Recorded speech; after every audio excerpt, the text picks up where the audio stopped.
अभी तो नहीं अंगड़ाई है, आगे और लड़ाई है, अभी तो नहीं अंगड़ाई है, आगे और लड़ाई है। सोनिया गांधी जिंदाबाद, सोनिया गांधी जिंदाबाद। सोनिया गांधी।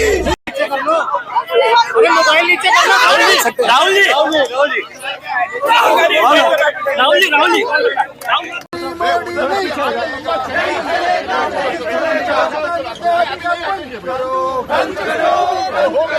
मुर्दाबाद मुर्दाबाद मुर्दाबाद मुर्दाबाद ईडी मोदी मुर्दाबाद।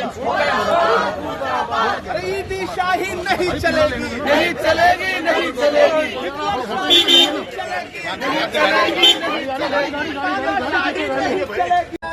नहीं चलेगा, नहीं चलेगा, नहीं चलेगा, हिटलर राज नहीं चलेगा, नहीं चलेगा, नहीं चलेगा। सस्पेंडेड एमपीज को वापस लो, वापस लो, वापस लो। सस्पेंडेड एमपीज को वापस लो, वापस लो, वापस लो। ये ED Modi down down down down down down. ये ED Modi down down down down down down. ये ED Modi shame shame shame shame shame shame shame shame shame shame. नमस्कार, मैं कशिश और स्वागत है आपका नेक्स्ट 9 लाइव में। आज हम बात कर रहे हैं सोनिया गांधी को लेकर। बताते चले कि तीसरे राउंड की पूछताछ यहाँ पर हो रही है, लेकिन कहीं ना कहीं अभी भी ऐसा ही लगता है कि सोनिया गांधी भी जवाब देती हुई नजर नहीं आएगी, क्योंकि 50 घंटे तक राहुल गांधी से भी ईडी की पूछताछ चली थी और सवालों के जवाब नहीं दे पाए थे राहुल गांधी। अब सोनिया गांधी को लेकर यहाँ अलग अलग जानकारियां सामने आ रही है, जिसमें यहाँ पर नेता ये तक कहते नजर आ रहे हैं कि अगर सवालों का जवाब नहीं देती सोनिया गांधी तो राजनीति भी छोड़ सकती है। अब राजनीति हमेशा हमेशा के लिए छोड़ देगी सोनिया गांधी, इसको लेकर भी लगातार सवाल खड़े हो रहे हैं।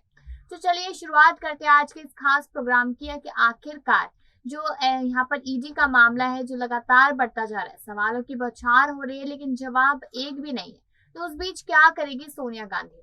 बता दें कि कांग्रेस अध्यक्ष सोनिया गांधी ने नेशनल हेराल्ड धन शोधन मामले में ईडी आज मंगलवार को फिर से पूछताछ कर रही है, लेकिन कहीं ना कहीं जवाब नहीं मिल रहे और कुछ तस्वीरें तो ऐसी सामने आ रही है कि जहां पर कांग्रेसी कार्यकर्ता लगातार विरोध प्रदर्शन करते हुए नजर आ रहे हैं।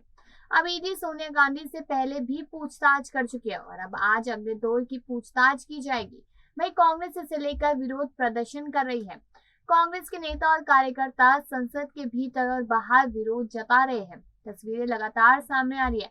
वीडियो में आप देख सकते हैं कि किस तरीके से यहाँ पर विरोध प्रदर्शन का समर्थन करते हुए नजर आ रहे हैं राहुल गांधी। सोनिया गांधी से पूछताछ से पहले कांग्रेस मुख्यालय में सोमवार शाम कांग्रेस महासचिवों, पार्टी के प्रदेश प्रभारियों और सांसदों की बैठक हुई थी, जिसमें आगे की रणनीति पर चर्चा भी की गई थी। लेकिन कांग्रेस के संगठन महासचिव केसी वेणुगोपाल ने कहा कि कांग्रेस राजघाट पर सत्याग्रह करना चाहती थी, लेकिन दिल्ली पुलिस से अनुमति नहीं मिली तो वह धारा 144 लगाती। उन्होंने कहा कि मोदी सरकार हमें नहीं झुका सकती। कहते हैं कि पार्टी के सांसद इस मुद्दे पर संसद के भीतर ही विरोध जताएंगे और कांग्रेस मुख्यालय पर पार्टी के नेता और कार्यकर्ता सोनिया गांधी के प्रति एकजुटता प्रकट करते हुए प्रदर्शन करेंगे और जो करते भी नजर आ रहे हैं। बताते चले कि जो मामला है पूरा का पूरा वो एक अखबार से जुड़ा है और 2 घंटे की पूछताछ यहाँ पर कांग्रेस अध्यक्ष से की गई थी। अब वहीं पर की जा रही है, तो कहीं न कहीं यहाँ पर अब कांग्रेसी कार्यकर्ता लगातार सत्याग्रह के नाम पर विरोध प्रदर्शन करते हुए नजर आ रहे हैं, जिसकी वजह से आम जनता को भी काफी ज्यादा यहाँ पर परेशानी का सामना करना पड़ रहा है। बताते चले कि इंडियन नेशनल कांग्रेस के प्रवक्ता जयराम रमेश और पवन खेड़ा की केंद्रीय मंत्री व अमेठी सांसद स्मृति ईरानी की बेटी को लेकर भी बयान देने से यहाँ पर कांग्रेस पार्टी के लिए मुश्किलें लगातार बढ़ती जा रही है। तो अब सोनिया गांधी पर यहाँ एक नहीं, 2 नहीं, ऐसे बहुत सारे इल्जाम लगातार लग रहे हैं, जिसकी वजह से कांग्रेस पार्टी सिर्फ और सिर्फ विवादों में घिरती नजर आ रही है और ऐसा लगता है कि अब सोनिया गांधी एक बड़ा फैसला ले सकती है, जिसकी वजह से कहीं ना कहीं यहाँ पर पार्टी के खत्म होने के आसार भी लगाए जा सकते हैं। और उसी बीच अब भाजपा के यहाँ पर नेता प्रवक्ता संबित पात्रा ने भी काफी कुछ कहा है, जिसको सुनने के बाद ऐसा पूरी तरीके से महसूस किया जा सकता है कि हाँ, वो दिन दूर नहीं जब सोनिया गांधी राजनीति को अलविदा कह देगी। तो चलिए सुनते हैं यहाँ पर संबित पात्रा आखिरकार क्या कहते नजर आए। हम सबने देखा है कि किस प्रकार विगत 8 वर्ष जो भारतीय जनता पार्टी का केंद्र में शासन रहा है, एक तरह से भ्रष्टाचार के खिलाफ लड़ाई, भ्रष्टाचार के खिलाफ जंग, और जहां भी भ्रष्टाचार पहले हुआ था किस प्रकार से एक लॉजिकल कंक्लूजन तक उसे पहुंचाया जाए, इस विषय को लेकर भारतीय जनता पार्टी कटिबद्ध है। जीरो टॉलरेंस फॉर करप्शन, ये भारतीय जनता पार्टी का आरंभ से ही मोटो रहा है। आज सोनिया गांधी जो कांग्रेस पार्टी की अध्यक्षा हैं, उनकी पेशी ईडी के सामने है। जिस प्रकार का माहौल कांग्रेस पार्टी इस पूरे विषय को लेकर बना रही है, वह भी पूरा देश देख रहा है। सत्याग्रह का जो ड्रामा कांग्रेस कर रही है, यह भी पूरा देश देख रहा है। आज ये कहना अतिशयोक्ति नहीं होगा कि विपक्ष के पास आज मुद्दों की कमी है। कहीं ना कहीं विपक्ष के पास आज मुद्दों की कंगाली है। आश्चर्य का विषय है, अगर किसी के घर से 21 करोड़ रुपए निकलता है, आपने बंगाल में देखा है, एक सिटिंग मिनिस्टर के जानकार के घर से 21 करोड़ रुपए नगद बरामद होता है, पार्थ चटर्जी।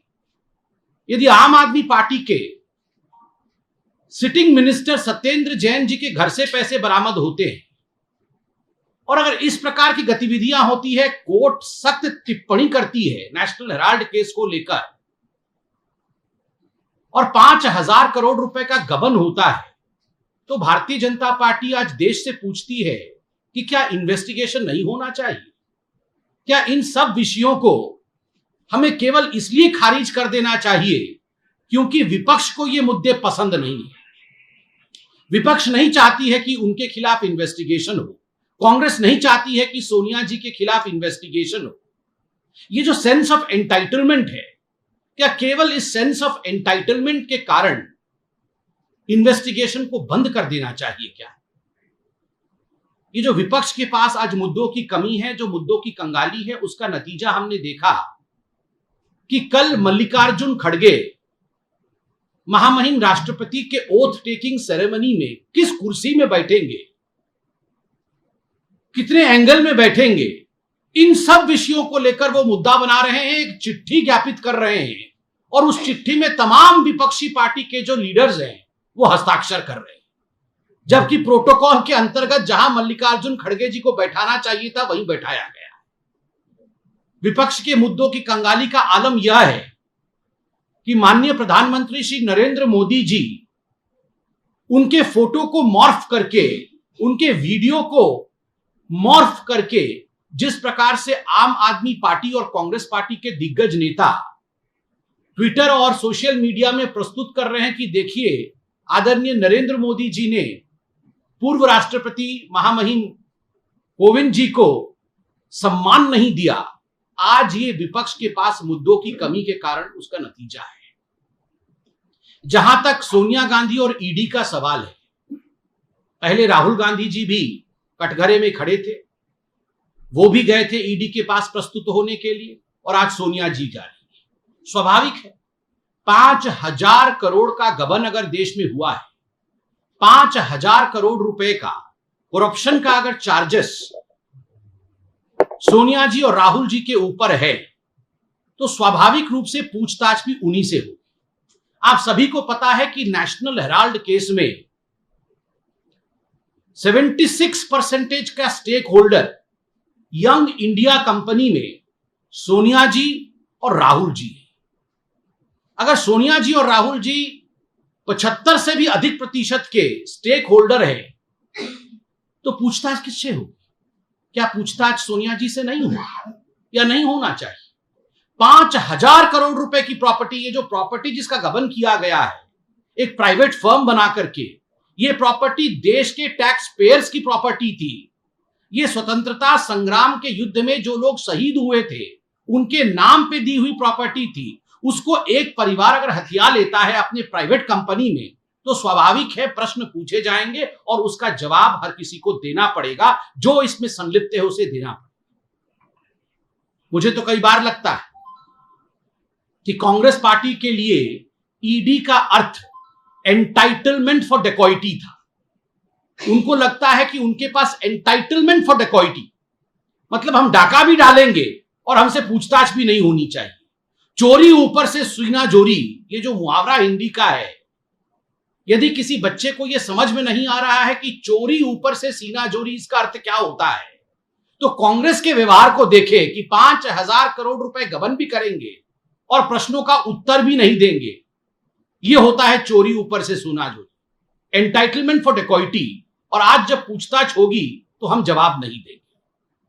और यह सत्याग्रह का ड्रामा, कल जो चिट्ठी कांग्रेस पार्टी ने लिखा है अपने तमाम अध्यक्षों को, अपने तमाम नेताओं को, कि आप सभी गांधी जी के स्टैचू के नीचे, महात्मा गांधी जी के प्रतिमा के नीचे खड़े होकर सत्याग्रह करें।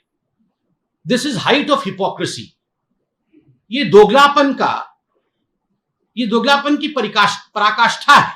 आप सोच के देखिए, महात्मा गांधी, उनके नाम को धूमिल करने के लिए उनके छवि के नीचे जिन लोगों ने भ्रष्टाचार को बढ़ावा दिया है वो तथाकथित सत्याग्रह करेंगे।